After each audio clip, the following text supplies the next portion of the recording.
Hello friends, तो कैसे हैं आप लोग।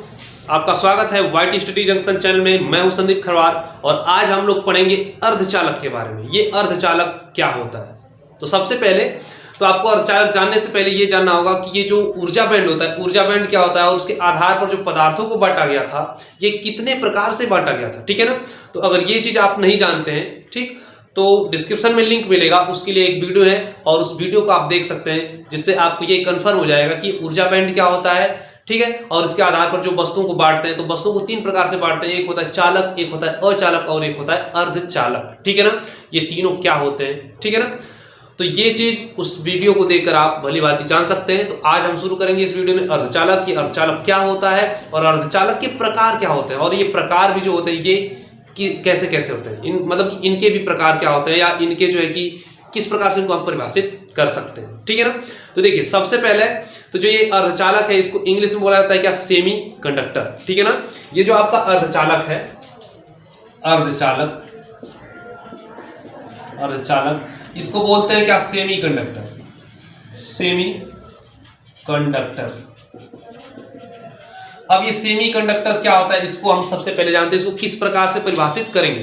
तो सबसे पहले आपको उस वीडियो में बताया गया था कि जो चालक पदार्थ हैं वो क्या होता है, जिसमें क्या होता है, चालकता का गुण होता है, जिसमें चालकता का गुण या धारा प्रवाह आसानी से होता है, सुगमता से होता है, उसको चालक पदार्थ कहा जाता है, ठीक है ना।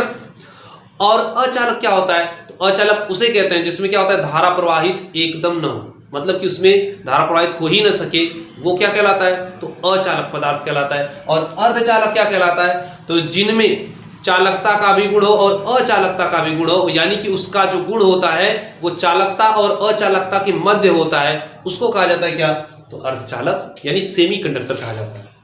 आशा ये समझ में आ रहा होगा परिभाषा, ठीक है ना। क्योंकि अर्धचालक कोई पूछ ले तो क्या बताएंगे, आप ये बता सकते हैं कि चालक जो होता है और अचालक होता है उनके मध्य जो गुण होता है, ठीक है ना, वही गुण क्या कहलाता है, अर्धचालक कहलाता है। मतलब कि जो अर्धचालक पदार्थ होता है वह अचालक की भांति भी व्यवहार कर सकता है और चालक की भांति भी व्यवहार कर सकता है, ठीक है ना।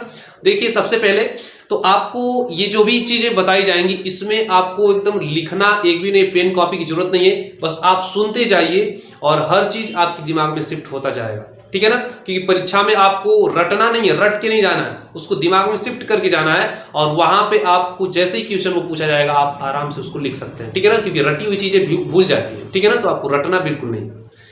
तो देखिए ये जो आपका अर्धचालक है, ये परिभाषा तो क्लियर हो गया होगा कि चालक और अचालक के मध्य जिनका गुण होता है उसको कहा जाता है क्या, अर्धचालक। इसको इंग्लिश में सेमी कंडक्टर बोला जाता है, ठीक है ना। इनके सबसे फेमस उदाहरण है, जैसे में आप लिख सकते हैं कौन कौन से पदार्थ जो है कि अर्धचालक होते हैं। तो होता क्या है, एक नाम है जर्मेनियम, जर्मेनियम, ठीक, जर्मेनियम, इसको GE से प्रदर्शित किया जाता है जर्मेनियम। और एक है पदार्थ सिलिकॉन, सिलिकॉन, इसको SI से प्रदर्शित किया जाता है। ये सबसे फेमस उदाहरण है किसके, अर्धचालक के। ये दोनों पदार्थ क्या होते हैं, अर्धचालक होते हैं, जिनका गुण क्या होता है, चालक और अचालक के मध्य होता है, ठीक है ना। GE से जर्मेनियम, SI से सिलिकॉन, ये इनके उदाहरण। तो देखिए इस अर्धचालक को दो प्रकार से बांटा गया था, ठीक है ना। अब वो दो प्रकार कौन कौन से इसको समझते हैं। अब देखिए ये जो अर्धचालक है ये दो प्रकार से बांटा गया था। एक होता है क्या, शुद्ध अर्धचालक,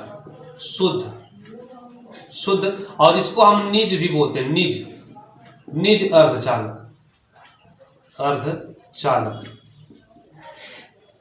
और ये जो दूसरा नंबर होता है ये होता है अशुद्ध अर्धचालक, अशुद्ध अर्धचालक, ठीक है ना। अब ये जो होता है अशुद्ध अर्धचालक, इसमें इसको बोला जाता है बाह्य अर्धचालक भी बोला जाता है, बाह्य का मतलब बाहरी, बाह्य अर्धचालक, ठीक। देखिए तो कोई पूछ ले कि अर्धचालक कितने प्रकार का होता है, तो आप कहेंगे दो प्रकार का होता है। एक होता है शुद्ध अर्धचालक और एक होता है अशुद्ध अर्धचालक, जिसको कि हम शुद्ध अर्धचालक को हम ये बोलते हैं निज अर्धचालक भी बोल सकते हैं और इसको बाह्य अर्धचालक भी बोल सकते हैं। अगर देखिए परीक्षा में आपसे पूछ ले कि निज अर्धचालक क्या है, तो आपको कंफ्यूज एकदम नहीं होना है। इसका मतलब कि वह आपसे निज अर्धचालक का मतलब कि शुद्ध अर्धचालक पूछ रहा है।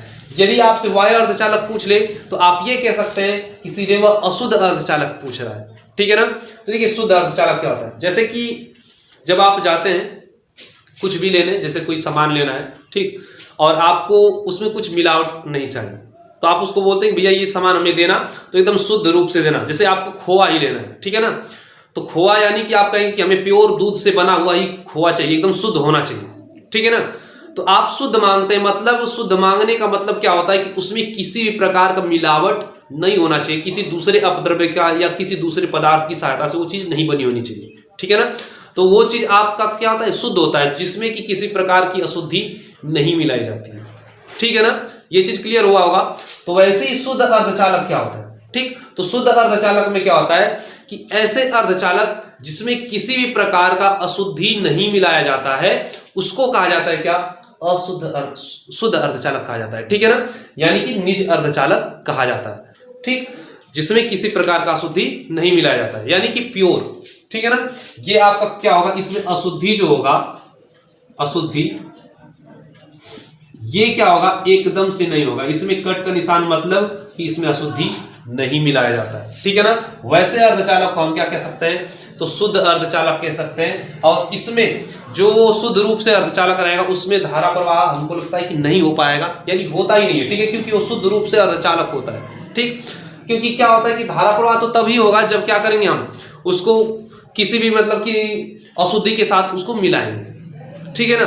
तो यहाँ पे जो ये आपका हो गया शुद्ध अर्धचालक, अगर ये आ जाए परीक्षा में 1 नंबर में आएगा अगर कि अशुद्ध अर्धचालक किसे कहते हैं, तो आप सिंपल सा एक लाइन में परिभाषा लिखेंगे कि ऐसे अर्धचालक या ऐसे पदार्थ जिनमें किसी प्रकार की अशुद्धियों को नहीं मिलाया जाता है उसे कहते हैं शुद्ध अर्धचालक या निज अर्धचालक। क्लियर हुआ होगा। आगे दूसरा नंबर जो होता है इसका नाम है क्या, अशुद्ध अर्धचालक, यानी कि बाह्य अर्धचालक बोलते हैं। बाह्य का मतलब क्या, बाहर, बाहरी से कुछ मिलावट कर देना, ये क्या कह रहा है, बाह्य का मतलब बाहरी, बाहर से कुछ मिलावट कर देना। जब भैया मिलावट करेंगे तो वहां पर क्या अशुद्ध ही हो जाएगा ना, क्योंकि शुद्ध जब आप मांग रहे थे कोई वस्तु तो वहां पर आप ये कह रहे थे कि कुछ मिलाना इसमें नहीं चाहिए, ये हमें शुद्ध चाहिए, ठीक। तो वहां पर आपको जब शुद्ध चाहिए तो उसमें किसी प्रकार का मिलावट नहीं होगा, और जब आपको अशुद्ध चाहिए तो भाई उसमें तो भाई मिलावट होगा, ठीक। तो अशुद्ध अर्धचालक में क्या होता है, किसी न किसी मिश्रण का, किसी न किसी अपद्रव्य का, किसी पदार्थ का मिश्रण किया गया रहता है। आ रहा है समझ में। तो देखिए बाह्य का मतलब बाहरी, बाहरी पदार्थों का क्या किया जाता है, उसमें मिश्रण किया जाता है, जिससे क्या कहा जाता है, इसको अशुद्ध अर्धचालक कहा जाता है, ठीक है ना। तो अगर इसका परिभाषा लिखना होगा तो आप एक लाइन में आराम से लिख सकते हैं, इसको एकदम लिखना तो नहीं है, एकदम पेन कॉपी की जरूरत नहीं है आपको, ठीक है ना। देखिए सिंपल सा आप करना क्या है कि आपको इतना सा लिख देना है कि ऐसे अर्धचालक या ऐसे पदार्थ जिसमें क्या होता है, अशुद्धियों का मिश्रण किया जाता है या किसी अपद्रव्य का मिश्रण किया जाता है, उसको अशुद्ध अर्धचालक कहा जाता है। एकदम सिंपल सा, बहुत ही हलवा टाइप एकदम आपका ये परिभाषा है, ठीक है ना। बहुत ही आसानी से इसको याद कर सकते हैं आप। तो ऐसे पदार्थ जिनमें क्या होता है, किसी भी प्रकार के, यानी कि किसी प्रकार का अपद्रव्य या मिश्रण मिला दिया जाता है, ठीक है ना, मिला दिया जाता है, उसे कहते हैं क्या, बाह्य या अशुद्ध अर्धचालक। इसके लिए बोलना होगा तो उसमें कुछ नहीं मिलावट किया जाता है, ये अपने आप में प्योर होता है, शुद्ध होता है, ठीक है ना। आशा है कि ये चीज आपको समझ में आया होगा कि अर्धचालक क्या होता है। अर्धचालक के 2 प्रकार होते हैं, शुद्ध और अशुद्ध, और शुद्ध अर्धचालक क्या होता है और अशुद्ध अर्धचालक क्या होता है, ठीक है ना। तो इससे आपको, हमको लगता है कि 1-1 नंबर तो तैयार हो गया होगा, क्योंकि अगर 1 नंबर में आपसे पूछ लिया अर्धचालक तो अर्धचालक का परिभाषा दे सकते हैं, जो कि हमने बताया अभी, ठीक है ना। लिखने की जरूरत बिल्कुल नहीं है, एकदम दिमाग में शिफ्ट करिए। और ये शुद्ध अर्धचालक को भी 1 नंबर में अगर आ जाए तो आप लिख सकते हैं। 1 नंबर में ये पूरा भी दे सकता है कि ये अर्धचालक क्या होता है और इनके प्रकार को लिख दीजिए। तो प्रकार पूछ ले तो आप ये दोनों लिख देंगे, अगर प्रकार की परिभाषा पूछ ले तो आप इनकी परिभाषा लिख सकते हैं। इसमें क्या अशुद्धि का मिश्रण नहीं होता है और इसमें क्या होता है, अशुद्धियों का मिश्रण होता है, ठीक। तो बहुत ही सिंपल चीज़ है।